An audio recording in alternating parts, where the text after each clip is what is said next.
Bonjour à tous et permettez-moi de me présenter. Je suis le narrateur de cette histoire que je vais vous conter. Nous sommes le mercredi 5 juillet 2023. C'était une belle journée. Le soleil s'était levé tôt et resplendissait au-dessus de la ville de Lyon, mais cela Miguel ne pouvait le savoir. Car comme tous les mercredis, il avait fermé ses stores et s'éclairait à la lumière de ses modestes puits de lumière. Des puits de lumière qu'il avait empruntés à son frère il y a de cela 3 ans en jurant de lui rendre au plus vite. Évidemment, tel un bon crevard, Miguel ne lui avait jamais rendu, mais là n'était pas sa plus grande inquiétude. En effet, en cette période estivale, les yeux de tous les grimpeurs étaient rivés sur les championnats du monde à Berne et les nouvelles sur Rocher se faisaient rares. C'est alors que Miguel, à la recherche d'une illumination, entendit une voix familière. Miguel, j'ai une idée pour ton sujet. Bernardino, c'est toi? C'était sa peluche Bernardino. Présente sur son bureau depuis le quasi-commencement des Caillou News, Bernardino avait la particularité de ne pas être une peluche comme les autres. En effet, son ventre était fait dans une matière pensée pour essuyer la poussière des écrans d'ordinateur sans les rayer, ce qui en faisait un parfait camarade pour son bureau. C'est vrai que t'étais quand même un sacré bon investissement, Bernardino. Oui, mais on parlera de ça plus tard, Miguel. J'ai senti ton manque d'inspiration et je suis venu à ta rescousse avec une idée de sujet. Ok, qu'est-ce que c'est? Eh bien, venant juste de passer la moitié de l'année, on pourrait faire un petit point de où en sont les différents projets sur Rocher que tu avais annoncés en début d'année et dont on n'a pas forcément eu de nouvelles depuis. Wow, attends. Ça veut dire que toute cette mise en scène là, c'était juste pour m'annoncer ça? Oui. Donc j'ai écrit un script, j'ai créé des voix off, j'ai fait parler une peluche, j'ai fait différents angles de caméra, et tout ça pour un sujet qui est pas exceptionnel en plus? Oui, c'est ça, oui. Bon, bah on va dire qu'on est parti.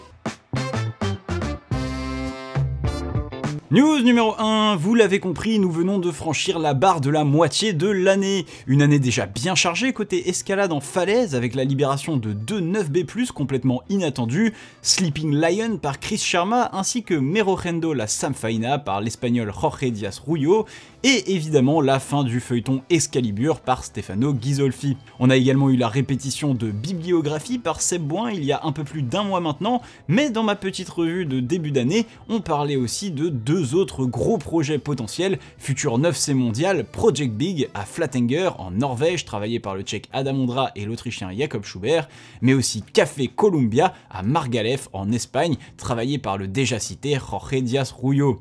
Alors concernant le premier, je vous en avais déjà parlé fin mai, aux dernières nouvelles, Adam Ondra était venu sur place durant le printemps et Jakob Schubert devait le rejoindre, voire le croiser fin mai, un peu avant le début de la tournée compétitive européenne, sauf que depuis absolument plus aucune nouvelle et au regard du compte Instagram de Jakob, il semblerait même que celui-ci ne soit finalement pas allé à Flatanger à cette période. Bref, on ne va pas trop s'attarder sur ce projet, du côté d'Adam Ondra pas plus de news non plus, le Tchèque a bien été à Flatanger, en atteste la dernière vidéo sur sa chaîne où on le suit à Elle, un site d'escalade sportive et de blog norvégien, mais aucune nouvelle sur le Project Big en question. Par contre, si Adam et Jakob semblent en avoir terminé avec Flatanger pour l'instant, un autre grimpeur qui devrait s'y rendre, c'est bien sûr notre falésiste français Seb Boin, qui a d'ailleurs plusieurs fois évoqué son futur passage depuis le début d'année pour travailler son projet de move intégral, la voie de 130 mètres de long, variante de son Nordic Marathon 9B/+ de l'année dernière. Enfin, si Adam et Jakob ne sont pas bien bavards sur le Project Big, le falaisiste espagnol Jorge Diaz-Rullo est quant à lui beaucoup plus loquace en ce début d'année. Après avoir enchaîné Merojendo la Samfaina 9B+, dès le début du mois de février, Jorge avait toute la fin de saison pour se concentrer sur son gros projet Café Columbia. Malheureusement, le 28 mars, soit presque 2 mois plus tard, le falaisiste espagnol de 24 ans annonce sur son compte Instagram que cette saison encore, il doit s'avouer vaincu. Avec pourtant de belles fenêtres météorologiques et se sentant plus proche que jamais de l'enchaînement, Jorge en est maintenant à plus de 120 jours sur le projet répartis sur 3 saisons. Un sacré coup au moral qui aurait pu être estompé par son autre projet de longue date, à savoir la voie Bibliographie. Sauf que là encore, l'année se poursuivra par un échec pour Jorge. Sur place, durant 1 mois et demi, entre début mai et fin juin, les conditions météorologiques auront été moins clémentes, avec beaucoup d'orages, puis une forte chaleur précoce en ce début d'été. Jorge, boosté à bloc par l'enchaînement de la voie par Seb Boin, aura tout de même réussi à passer le crux de la voie pour la première fois depuis le sol, avant de tomber dans la deuxième partie, un feuilleton que l'on espère plus heureux pour lui à l'automne, alors bonne chance Jorge. News numéro 2, je n'ai pas pour habitude de parler géopolitique dans cette émission, mais si je vous dis pays en conflit dans lequel il ne fait pas bon vivre en ce moment, vous me répondrez évidemment l'Ukraine, le Venezuela, l'Afghanistan, la République démocratique du Congo, le Sahel, le Yémen, l'Éthiopie, l'Azerbaïdjan, l'Arménie, Haïti, le Pakistan, Taïwan, mais surtout, et c'est celui qui va nous intéresser, l'Iran. L'année dernière, lors des championnats asiatiques à Séoul, la grimpeuse iranienne Elnaz Rekabi s'est lancée dans la voie de finale sans son voile, un geste évidemment interdit par le gouvernement iranien, et ce alors que des révoltes pour le droit des femmes avait éclaté dans le pays depuis quelques temps déjà. La suite des événements se déroule très vite, tout de suite la grimpeuse est portée disparue, des rumeurs l'annoncent déjà en prison et elle est érigée en symbole par toutes les militantes du pays. Pourtant, quelques jours plus tard, elle arrive bien à l'aéroport avec le reste de l'équipe iranienne, procède à une interview se voulant rassurante, mais au fort air d'actes sous contrainte. Derrière, encore quelques rumeurs, puis plus rien, un silence radio inquiétant, et on l'a dit cloîtrée en maison de surveillance avec un accès réglementé à son téléphone portable. En décembre, on apprend alors que la maison de la grimpeuse avait été détruite suite à un post Instagram de son frère Davoud. Celui-ci avait alors été condamné à payer une amende de 5 000 € pour ce qui se dirigeait vers un scénario de vie peu enviable. Et pourtant, après plus de 6 mois sans nouvelles, la grimpeuse était bel et bien de retour en compétition cette année.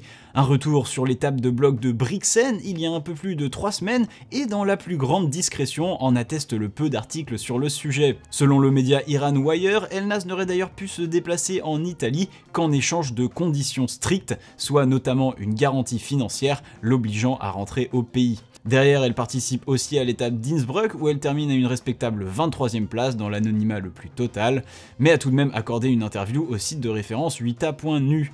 Dans celle-ci, la grimpeuse n'évoque absolument pas cette affaire et se concentre principalement sur ses objectifs sportifs.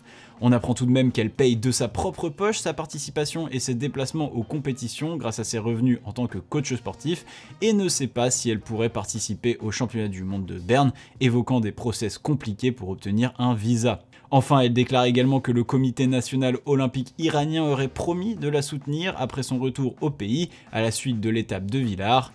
Bref, encore un épisode d'un feuilleton dont on préférerait toujours se passer, mais qui a au moins le mérite de rassurer sur l'état de santé d'Elnaz. Dans le reste des news maintenant, voici Mystic River, la nouvelle vidéo de la chaîne Melo que je vous invite à aller découvrir dès maintenant. Une vidéo de bloc à l'ancienne avec l'américain Sean Rabutu ainsi que du suite Giuliano Cameroni, sans fioriture avec des enchaînements de blocs extrêmes sur une musique vintage qui termine par la libération du bloc aux allures complètement psychédéliques, Mystic River 8C. Le lien de la vidéo est en description, alors je vous laisse en profiter. Toujours dans le reste des news, une info qui mériterait sûrement une brève un peu plus détaillée si je m'y connaissais dans la discipline. En effet, la chaîne YouTube Louder Than 11 a mis en ligne il y a 8 jours une vidéo d'à peine 2 minutes revenant sur ce qui serait devenu la longueur de cascade de glace la plus difficile au monde. Une nouvelle cotation de WI13 inédite à ce jour est proposée par les grimpeurs Tim Emmett et Clement Premrel pour leur libération de Mission to Mars dans les chutes Mclean au Canada. Une sacrée performance dans la discipline cousine pas si éloignée de notre escalade nationale, alors si la curiosité vous pique, le lien est en description. Et voilà, c'est tout pour les news et maintenant on passe aux croix de la semaine.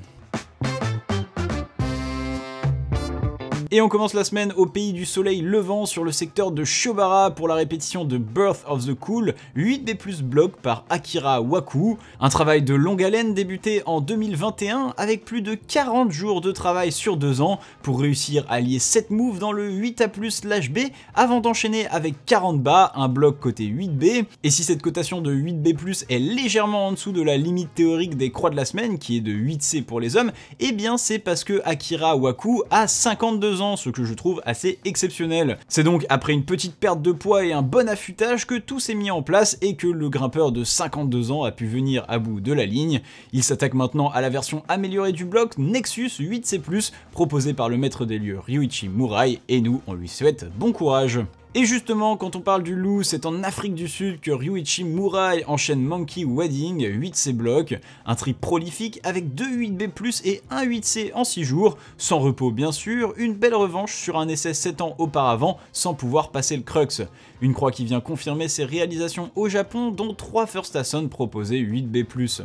Direction le Colorado maintenant sur le site de Mount Evans pour le 3e et 4e 8B de Bekens-Essin. Alors décidément on est pas mal en dessous des limites théoriques aujourd'hui me direz-vous, et oui mais c'est parce que là aussi l'âge de notre protagoniste aura une certaine importance.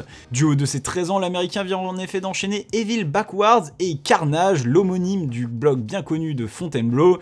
Il fut accompagné par son grand frère et coach qui vient lui aussi de passer son premier 8B+, en espérant pouvoir emmener son frère au plus haut niveau sans oublier de toujours penser au plaisir de la grimpe avant de penser à la performance. Et voilà, j'espère que cet épisode vous aura plu. Comme d'habitude, je vous invite à laisser un j'aime sur la vidéo, à vous abonner à la chaîne YouTube si ce n'est pas déjà fait et à laisser un commentaire si le cœur vous en dit.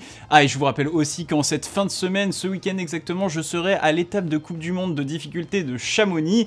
Donc comme à Prague, j'essaierai de vous faire vivre tout ça au plus proche de l'événement sur mon compte Instagram en story, donc n'hésitez pas à aller vous abonner. Et sur ce, je vous dis à la semaine prochaine. Tchuss!